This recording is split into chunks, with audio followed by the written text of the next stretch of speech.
કેન્દ્ર શાસિત પ્રદેશ દીવમાં અક્ષય તૃતીયાના દિવસે કંકેશ્વરી માતાજીના મંદિરે વિશેષ પૂજા અર્ચના અને હવનનું આયોજન કરાયું હતું।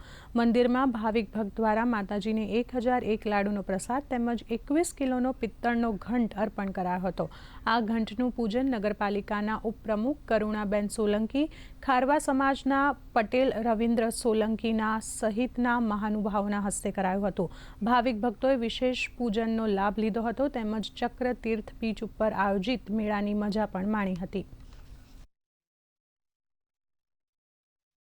આજે માં જગદંબાને 21 કિલો અને 600 ગ્રામનો સંપૂર્ણ પિત્તળનો ઘંટ અર્પણ કરવામાં આવ્યો અને યજ્ઞ, પૂજન, પાઠ અને 1111 ટોટલ લાડુનો પ્રસાદ ધરવામાં આવ્યો। દર વર્ષે છેલ્લા 20 વર્ષથી આ મારું આયોજન હોય છે। માં જગદંબાની મારા ઉપર કૃપા છે